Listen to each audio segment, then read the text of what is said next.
வணக்கம்.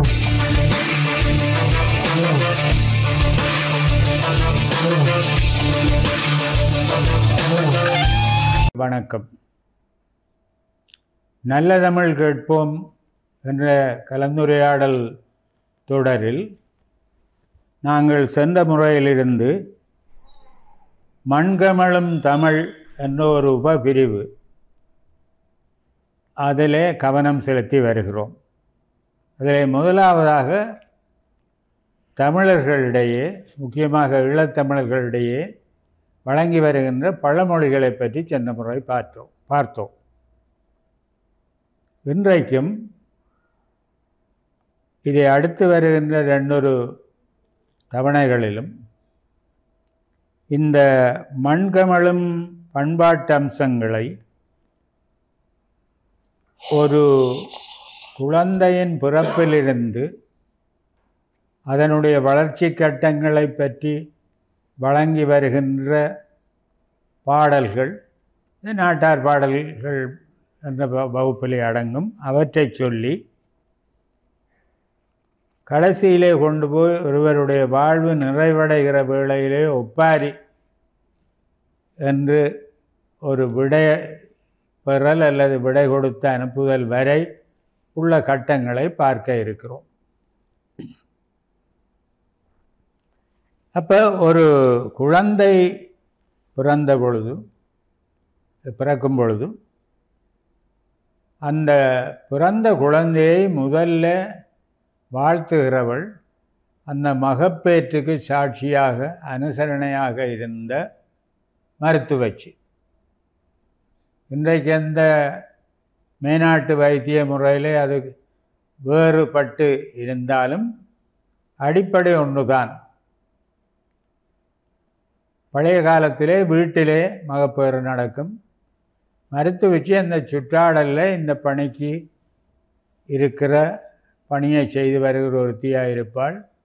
அவளுக்கு செய்தி சொல்லி அனுப்ப அவள் வைத்தியர்கள் உடைய தேர்ந்த ஞானம் அனுபவ ரீதியாக கைவரப் பெற்றவளாக இருப்பாள். எனவே அவள்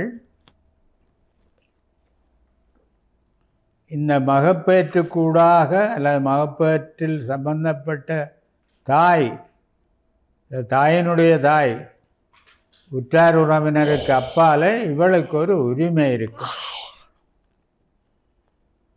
இந்த மகப்பேறு எந்த கட்டத்தில் இருக்கிறது, இந்த தாயினுடைய உடல் நலம் எப்படி இருக்கிறது, எவ்வளவு நேரம் மகப்பேறு பிடிக்கும் முதலிய மருத்துவ ரீதியான சில செய்திகளை ஆவலோடு காத்திருக்கிற உறவினர்களுக்கு அவ்வப்போது சொல்லுகிறவள் இந்த மருத்துவச்சி தான்.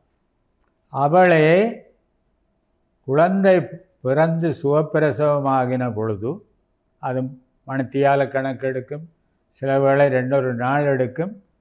ஆனால் அந்த செய்தியை இந்த நெருங்கிய உறவினருக்கு, குறிப்பாக பெண்களுக்கு சொல்லுவார். இந்த மகப்பேற்றுக்கென்று ஒரு சிறு இல்லம் அல்லது ஒரு கொட்டகை, ஓலை குடிசை, எல்லா ஏற்பாடுகளும் இருக்கும். அப்போ அந்த கட்டத்திலிருந்து நாங்கள் இப்பொழுது இந்த மண்கமழும் தமிழை பார்ப்போம். சரி, ஒரு குழந்தை பிறந்து விட்டது. குழந்தை பிறந்ததுக்கான நல்ல செய்தி, முதல்ல குழந்தை அழ வேணும். எடுத்த உடனே குழந்தை அழாது. சில வேளை அது இந்த மகப்பேற்றுக்கூடாக வரும் பொழுது பிள்ளை மூச்சு எடுத்து அழ செல்லும், உடல் நோ. இப்போ மருத்துவச்சிக்கு அதற்கான அணுகுமுறைகள் தெரியும்.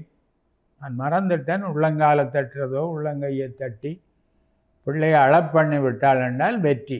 பிள்ளை அழுகுது. என்னென்னா அது மூச்சு வெளியில் இவ்வளவு காலம் அன்னையின் வயிற்றில் இருந்த கருப்பையிலிருந்து அன்னையின் வயிற்றில் இருந்த குழந்தை வெளி உலகத்தை தரிசித்தவுடனே வெளி உலகத்து சூழல், வெளி உலகத்து காற்று, இதுகளுக்கு எல்லாத்துக்கும் ஈடு கொடுத்து ஒரு இயல்பு நிலைக்கு போய் காற்றை சுவாசித்து அழத் தொடங்கும். அப்போ இந்த பிள்ளை அழ நான் ஒரு கவிதையில் முந்தி சொன்னேன், 4 மூலையிலும் பலர் கூடினர், நன்னலாளென பேசினர், வாழ்த்தினர், எல்லாம் நல்லது. பிள்ளை அழுக, 7 மட்டும் அழுது கொண்டே வந்த என்னை கண்டு எல்லோரும் சிரித்தனர். குழந்தை சொல்லுது, நான் பெரிய திக்குமுக்குப்பட்டு அழுது கொண்டு வர என்னுடைய அழுகையை பொருட்படுத்தாமல் சூழ இருக்கின்ற என்னுடைய அம்மாவுடைய உறவினர்கள், பாட்டி, சித்தி, மாமி எல்லாரும் சிரித்தனர். அப்போ அந்த அனுபவத்தை மறுத்து வச்சு வெளியிலே ஆண்கள் இருப்பார்கள் காத்து கொண்டு, பேரன்மார், மாமாமார். இந்த செய்தி சொன்ன உடனே மறுத்து வச்சு பாடுகிற வாழ்த்து பாடலில் இருந்து பிறந்தது பெண்ணா ஆணா என்பது தெரியும். அதுக்கு ஏற்ற முறையில் பாட்டு அமையும். அப்போ அவள் பாடுகிற ஒரு பாட்டு பாரம்பரியமாக வந்தது.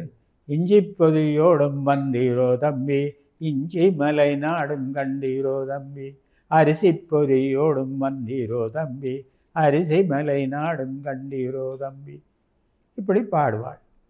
அப்போ வெளியில் இருக்கிறவர்களுக்கு, ஆண்களுக்கு தெரியும் பிறந்தது ஆண் குழந்தை, அந்த பிள்ளை இந்த உலகத்திலே ஒரு அங்கத்தவராக, உறுப்பினராக இந்த குடும்பத்திலே ஏற்றுக்கொள்ளப்படுகிறது. பெண் குழந்தை என்றால் பெண் குழந்தைக்கு ஏற்ற தாலாட்டு இங்கே நண்பர்கள் சொல்லுவார்கள். அப்போ பிறந்த வீட்டுக்குள்ள இந்த சடங்குகள் நடக்கும். இதை விட சிறு சிறு சடங்குகள், தொப்புள் கொடியை வெட்டுறது, தொப்புள் கொடியை கொண்டு போய் ஆலம் மரத்தில் கட்டி தொங்க விடுகிறது. அது பால் மரமாக இருந்தால் இந்த பிள்ளைக்கு தாயிடமிருந்து பால் கிடைக்கும், சுரக்கும் என்ற நம்பிக்கை, இந்த நம்பிக்கை சார்ந்த விஷயங்கள். என்றாலும் பாரம்பரிய வைத்திய முறையிலே உள்ள சில விஷயங்களை நாங்கள் ஏதோ ஆரம்ப நிலை பூர்வீகம் என்று புறந்தள்ள இயலாது. மண்ணெண்ணெய் விளக்கு அங்கே எரியாது. மகப்பேறு நடந்த கொட்டகையில் அங்கே ஆமணக்கண்ணு, வேப்பெண்ணெய் முதலியவை ஆரோக்கியத்துக்கு உகந்த விளக்குகள், எண்ணெய்கள் கொண்டு தான் விளக்கேற்றப்படக்கெண்ணெய். அந்த நிலைமை 31ஆம் நாள் 41ஆம் நாள் மட்டும் இருக்கும். ஏனென்றால் பிள்ளைகளுக்கு சொல்லுவார்கள், காத்து கரப்பு படக்கூடாது. தொற்று, இப்போ நாங்கள் பெருந்தொற்று காலத்தில் எவ்வளவு அவஸ்தைப்பட்டோம்.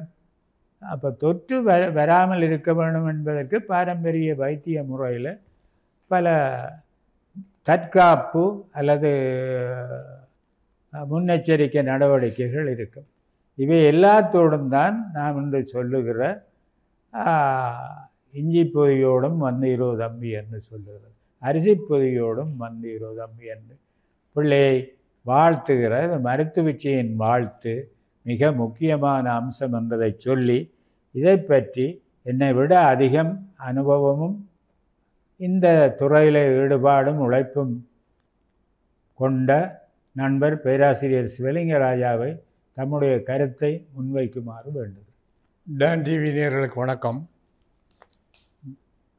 இந்த எங்களுடைய நாட்டுப்பாடல் மரபில் அல்லது வாய்மொழி இலக்கிய மரபு என்ற மரபில் நல்ல தமிழ் கேட்போம் என்கின்ற நிகழ்ச்சிக்கு மிக பொருத்தமான ஒரு விடயம் இது என்றால் அங்கே தான் நல்ல தமிழும் இருக்கிறது. எனவே எங்களுடைய தலைவர் குறிப்பிட்டது போல மருத்துவச்சி பாடலிலே தான் தொடங்குவார்கள். வாழ்க்கை வட்டம், எங்களுடைய பிறப்பிலிருந்து இறப்பு வரை வருகின்ற வாழ்க்கை வட்டத்தை சுற்றியே இந்த நாட்டுப்புறவியல், நாட்டார் பாடல், அவள் வாழ்க்கையில் இந்த தலைவர் சொன்ன போது இந்த அரிசிப்பதியோடும் வந்தீரோ தம்பி, அரிசி மலைநாடும் கண்டீரோ தம்பி, உள்ளிப்பதியோடும் வந்தீரோ தம்பி, உள்ளி மலைநாடும் கண்டீரோ தம்பி என்று சொல்கிறதுல மிக முக்கியமான 2 முக்கியமான விஷயங்கள் இருக்குது. நல்ல தமிழ் கேட்போம் கூட நாங்கள் இந்த நல்ல விஷயங்களையும் கேட்டுக்கொண்டு போகிறதுக்காக நான் சொல்கிறேன்.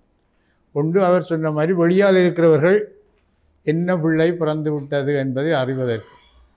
இன்னொரு முக்கியமான அம்சம் இருக்குது, பெண் பிள்ளையை பற்றி நான் அறிந்தவர்களே பாட்டில்லை. அரிசிப்பதியோடும் வந்தீரோ தங்கச்சி அல்ல அரிசிப்பதியோடும் வந்தீரோ பிள்ளை என்று சொல்கிற பாட்டு என்ன புரிந்த வரையில் மிக குறைவு. ஆனால் இன்னொரு விஷயம், ஆம்பளை பிள்ளை பிறக்கிற ஒரு சமூகம் அப்போ எங்களுடைய தமிழ் மக்கள் மத்தியில் ஒரு போர் நடந்த காலம். எங்களுக்கு ஆண்கள் ஒரு பலமாக இருக்க வேண்டும் என்றதால் ஆண் பிள்ளை பிறந்தால் கூரையில் தட்டுறன்ற ஒரு வழக்கம் இருக்குது. இலக்கையால் கூரை தட்டி பிறந்த பிள்ளை அந்த பிள்ளைன்னு சொல்லுவார். அடுத்த வீடு எல்லாவற்றுக்கும் இந்த பாட்டு கேளாது. அதிபதியோடும் வந்து தம்பி அரிசி மேலும் வந்து அந்த கூரையில் உலக்கையால் தட்டுவார்கள். உலக்கையால் தட்ட இங்கே அந்த வீட்டிலே ஆம்பளை பிள்ளை பிறந்துவிட்டார். நாங்கள் எங்கள் நாட்டுக்கு தேவையான எங்களை நாட்டை பாதுகாக்கக்கூடிய ஒரு ஆண்மகன் பிறந்து விட்டான் இந்த எல்லோரும் மகிழ்ச்சி அடைய வேணும் என்பதற்காக இந்த பாட்டு விடும். பொருளாதாரத்தை கையில் வச்சுக்கொண்டுக்காக ஆண்மகன் தான் தேவை. எனவே அந்த கால சமூகவியல் நோக்கில் பல பேர் எழுதிக்கிறார்கள். நோக்கிலும் எங்களுடைய முக்கியமான மருத்துவச்சி பாடல்கள், மருத்துவச்சி பற்றி நிறைய அவர் சொன்னார். உண்மையாக மருத்துவச்சி தான் அந்த காலத்து பெரிய மிட்வைவோ அதுக்கு மேலே ஒரு தான். அந்த மருத்துவச்சியினுடைய பாடல்கள் அந்த வாழ்வியல் சூழலின் முக்கியமான அம்சங்களை புலப்படுத்துவது. மருத்துவச்சி பாடலுக்கு அடுத்து வருகிற மரபு இந்த குழந்தை பிறந்து 21, 31, 41 சில எல்லாம் அந்த ஒற்றைப்படையெல்லாம் வரும். 11 தொடங்கி 41 வரை அந்த பிள்ளையினுடைய வீட்டில் இருக்கிற நிலைமை வரும். 31 ஒரு மிக முக்கியமான நாள். இப்போ 2வது கட்டம், ஒரு குழந்தை பிறக்கிற இந்த 2வது கட்டம் தாலாட்டில் வரும். உண்மையாக பிள்ளை பிறந்து 31 நாளும் பிள்ளை வெளியால் வராது. பிள்ளையை மற்றவர்கள் பார்க்குறது உறவினர்கள் அவர்கள் போய் பார்ப்பார்களுடைய பொது வழிக்கு வராது, பொது மக்கள் மத்திக்கு வராது. 31 தான் பிள்ளைக்கு முதல் முழுக வாக்குறது. 21 குளிக்க 11 சுடனில் குளிக்க வாத்து 31 தாயும் முழுகி பிள்ளையை முழுக வாத்து பிள்ளையை தொட்டில் கட்டி போட்டு அன்றைக்கு எங்கள் பாரம்பரிய துடக்கு கழிவண்டும் ஒரு தொடர் இருக்குது. துடக்கு கழிக்கிறது. இப்படி துடக்கு கழிக்கிறதால தான் அந்த தொட்டில் கட்டி ஆற்றுறது என்பது மிகப்பெரிய ஒரு மரபு. தமிழ் இலக்கியங்களிலும் சரி வாழ்வியலிலும் சரி எல்லா இடங்களிலும் தொட்டில் கட்டுற மரபும் தொட்டில் அப்படியே போடுறது 31வது நாள் நடக்கும். அது தாய் பிள்ளையை தொட்டிலில் போட்டு தாலாட்டுவாள். அற்புதமான தாலாட்டு பாடல்கள் தமிழிலே உண்டு. தாயினுடைய கவித்துவம், மனப்பதிவு, அவருடைய உளவியல் எல்லாம் அந்த தாலாட்டுக்குள்ளே வரும். பிள்ளைக்கு எங்களுடைய பண்பாட்டு மரபிலே தொட்டில் கட்டுறது தாய்மாமன் தான். தாய்மாமன் தான் தொட்டில் கட்டி பிள்ளையை தூக்கி தொட்டிலுக்குள்ளே போடுறது. தொட்டிலுக்குள்ளே போட்டால் இப்போ அந்த மரபு இருக்குது, இப்போ இன்றைக்கும் இருக்குது. அன்றைக்கு ஒரு கொண்டாட்டமாக கொண்டுவார்கள். மச்சங்காய்ச்சி சாப்பிட்டு தண்ணியை எல்லாம் அடித்து கிடிச்சு இருந்தால் அந்த தாலாட்டு பாடல்களுக்கு ஊடாக அந்த சமூகவியலை அவன் குடும்ப உறவை சகோதர பாசத்தை எல்லாம் மொழியால் காட்டி விடுவார். உதாரணமாக ஒரு பிள்ளை பிறந்து தொட்டில் கட்டுறதுக்கு தாய்மாமன் தான் வரணும். தாய்மாமனை அம்மான் என்று சொல்கிறதான் மரபு. எங்களுடைய பாரம்பரியத்தில் தமிழ்லேயே இந்த மாமான்னு சொல்லலாம் பின்னெல்லாம் வந்தது. அம்மான் தொட்டில் கட்ட இருந்து எல்லோரும் ஒரு உண்டாட்டு களியாட்டு மாதிரி மகிழ்ச்சியாக இருக்க சில விளையாட்டுகள் ஒரு பிரச்சனை வந்துடும். வந்தால் அவன் சாப்பிடாமல் போடுவான். அவள் சாப்பிடாமல் போட்டால் என்பதை புருஷனை சொல்கிறதுக்கு ஒரே ஒரு வழி பிள்ளையை தாளாட்டுறார். பிள்ளையை தொட்டில் போட்டுட்டு பாடுவாள். தொட்டில் கட்ட வந்த அம்மான் பட்டினியே போறானாம். திருப்பி ஆராரோ அறிவரோ ஆராரோ அறிவரோ பட்டுடுத்த மாமி பசியோட போராளாம். ஆராரோ ஆராரோ ஆராரோ அறிவ. அப்போ அவருக்கு கணவனுக்கு உரைக்க முடியாது. நான் இன்னால அவன் தொட்டிலாம் கட்டி அவர் பின்னாலவே கூட்டிக் கொண்டே வேறு சொல்லி. இது ஒரு சகஜமாக அந்த தாலாட்டு பாடல்களுக்கு ஊடாக ஒரு சமூகவியலும் சமூக உறவும் தாலாட்டில் மிக பல வகைகள் இருக்குது. அந்தந்த சூழ்நிலைக்கு ஏற்ப வகையில் இதை பற்றி கீவா ஜெகநாதன் கூட எழுதியிருக்கிறார் தாலாட்டு பாடலை பற்றி. அப்படி பல பேர் எழுதியிருக்கிறார்கள். எனவே இந்த மறுபுற சமயத்துக்கு வருது வேல்நந்தன் சொல்வார் நினைக்கிறேன். தாளையிலோ கண்டன தாளத்தில் அந்த தாளாடுவார். இந்த வகையில் நாட்டார் பாடல் மரபில் பண்பாட்டு மரபை புலப்படுத்துகிற ஒரு முக்கியமான அம்சம் மருத்துவச்சி பாடலுக்கு பிறகு தாலாட்டு தான். ஒரு பிள்ளையின் வளர்ச்சியும் அதுக்குள்ளே ஓடிக்கொண்டு வருது. பிள்ளை 31, 41 கோயிலுக்கு போகிறது பேர்ந்து பிள்ளை விளையாட வரும். அது தாலாட்டில் பல்வேறு வகை இருக்குது. அடுத்த தாலாட்டை பற்றி வேல்நந்தன் அவர்கள் சொல்கிறார். அதுக்கு வேல்நந்தனிட்ட போகும் உங்களிடம் நான் ஒரு விஷயம் கேட்டு தெளிவு பெற விரும்புகிறேன். என்னென்றால் தெனியான் அல்லது டேனியல்ன்ற கதையில் வாசித்த ஞாபகம் இருக்குது. இந்த நீங்கள் சொல்கிற தாய்மாமன் வந்து சாணக்கூரை போடுறதோ அப்படி ஏதோ அப்படி ஒரு அது தாலாட்டோட சம்மந்தப்படாவிட்டாலும் அது என்னென்றால் சாணக்கூரை போடுற ஒரு மரபு இருக்குது. அது கன்னடத்தை வந்திருக்கு. ஒரு ஆம்பளை பிள்ளை பிறந்தால் மச்சானுக்கு பொம்பளை பிள்ளை பிறந்தால் அல்லது இருந்தால் இந்த பொடியனைத்தான் அவங்க கட்டணும் என்பதற்காக ஒரு இப்போ இந்த பொன்னோட பொறுக்கிற மாதிரி ஒரு சீலை பட்டு சீலை எடுத்து அந்த பிள்ளைக்கு அவர் போத்து விடுவார். அதை சாணக்கூரை போடுதல் என்று சொல்கிறது. ஏனென்றால் கல்யாணத்தில் அந்த கூரை கட்டுறது இந்த ஒரு சாணி என்றதை வச்சு சாணக்கூரை இப்போ அண்மையிலும் அந்த மரபு இருந்தது. மிக அண்மையிலும் அந்த சாணக்கூரை அந்த சாணக்கூரை போடுறது இப்போ இல்லாமல் போயிடுச்சு. ஆனால் அது புக் பண்ணினால் பெரிய நாவல்கள் சாணக்கூரை பிறகு குழம்பி போகிறது. அந்த சாணக்கூரை போட்டவன் தான் கட்டவானண்டு இல்லை. ஏன்னா பொம்பளை பிள்ளை கதியாக வளர்ந்துடும், பொடியன் வளர மாட்டான். பல்வேறு நாவல்கள் சிறுகதைகளில் குறிப்பிட்டார். சாணக்கூரைக்கும் தாலாட்டுக்கும் இல்லை, அது ஒரு சடங்கு முறை. சடங்குலேயும் உண்டு. இந்த 31 சேர்த்து நடக்கிற சடங்குலேயும் அது உண்டு. அதெல்லாம் சங்கிலி போடுற, காப்பு போடுற, பஞ்சாயத்தம் கட்டுற எல்லாம் எல்லாம் இருக்குது. எல்லாம் இந்த உறவை வலுப்படுத்துறது இருக்குது. இனி நாங்கள் இந்த கலந்துரையாடலை தம்பி வேல்நந்தனிடம் கொண்டு செல்வோம். இது பிரதேசங்கள் சார்ந்த இப்போ பேராசிரியர் வடமராட்சியை சேர்ந்தவர், நீங்களும் வடமராட்சி தான். வடமராட்சி. ஆனால் எனக்கு அந்த பக்கத்து வழக்காறுகள் முற்றுமுழுதாக தெரியும் இல்லை. என்னுடைய வலியாமம் வழக்காறுகளை தான் நான் சொல்ல முடியும். இந்த மருத்துவச்சி வாழ்த்து, அதை அண்டி வருகிற சடங்குகள், பேராசிரியர் சொன்ன மாதிரி 31 நாள் தொடக்க கழிவு, 41 நீராட்டு, இந்த விஷயங்களில் உங்களுடைய அவதானிப்புகளை நேயர்களோடு பகிர்ந்து கொள்வோம். நல்ல தமிழ் கேட்போம் என்ற இந்த நிகழ்ச்சியிலே கண்டுகளித்து கொண்டிருக்கக்கூடிய டான் தொலைக்காட்சியினுடைய நேயர்களுக்கு வணக்கம்.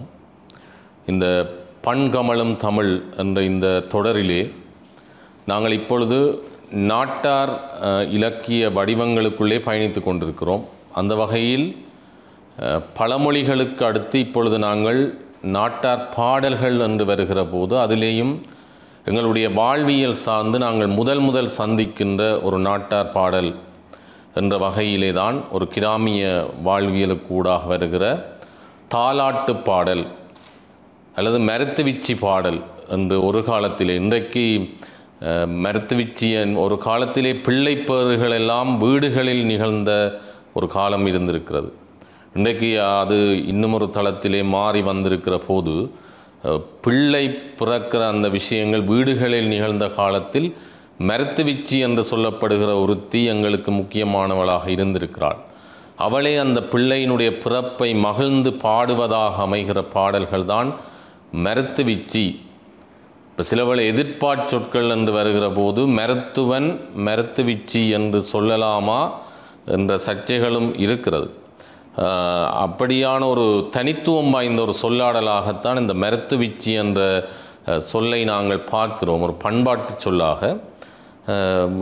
இன்றைக்கு ஒரு காலத்திலே ஏணை கட்டி தாலாட்டு, ஏணையிலே குழந்தைகளை கிடத்தி ஏணை ஆட்டுகிற அந்த ஏணைகளை ஆட்டி தாலாட்டு பாடினார். நாக்கை அசைத்து பாடுவது தாலாட்டு.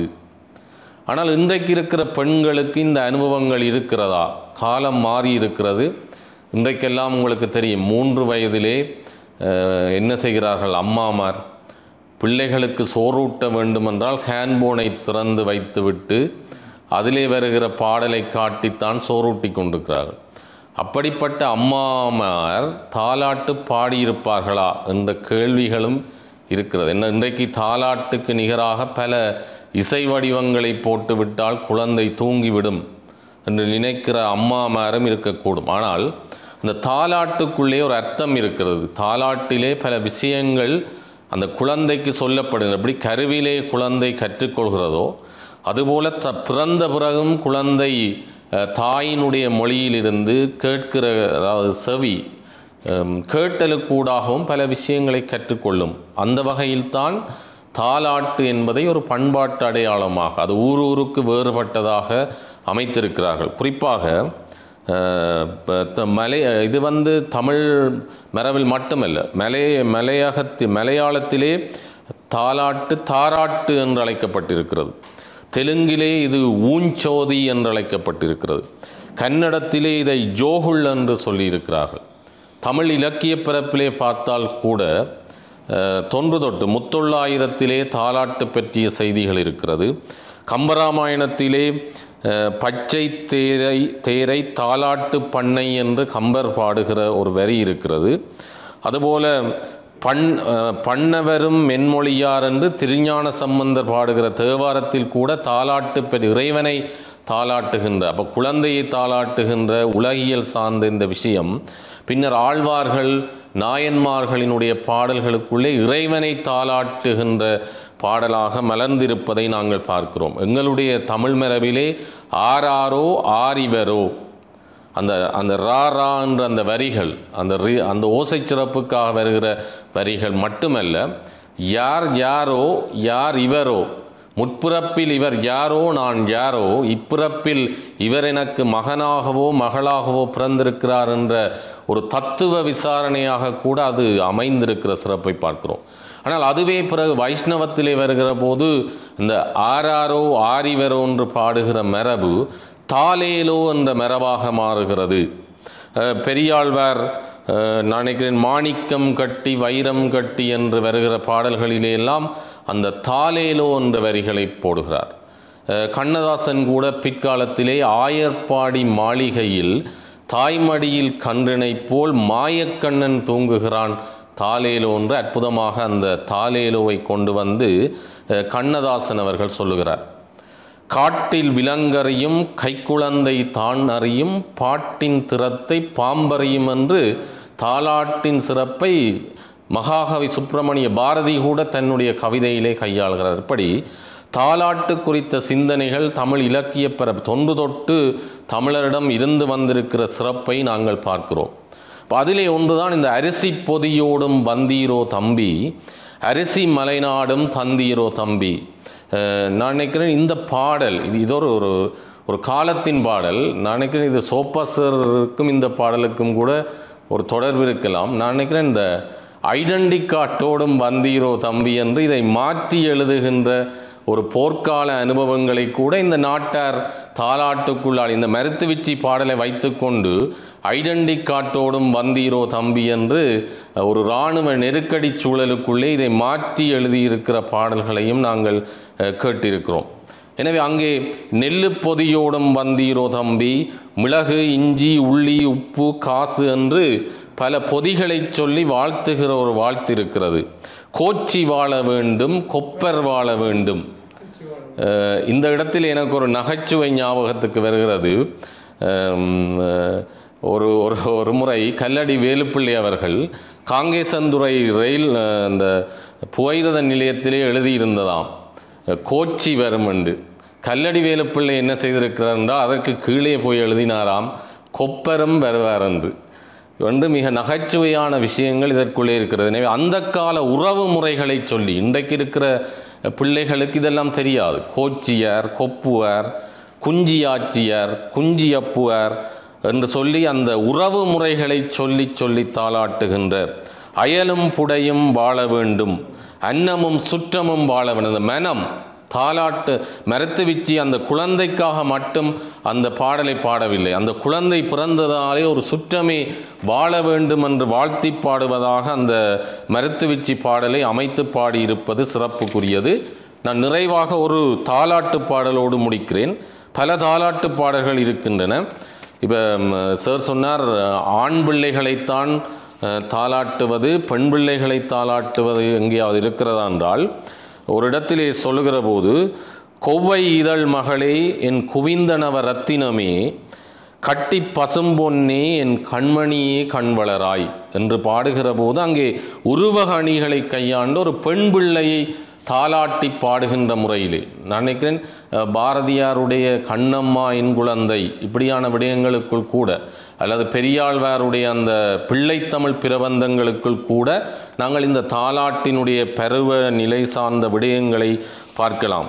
இங்கே ஒரு இடத்திலே ஆராரோ ஆரிவரோ அன்பேனி நித்திரை செய், ஐயானி நித்திரை செய், அம்மான் மகன் வருவான் அருகிருந்து விளையாட, அழகான பொம்மைகளும் ஆனைகளும் அவன் தருவான், அழகு சிலையே அன்பான கண்மணியே கண்ணுறங்கு, ஆராரோ ஆராரோ ஆரிவரோ.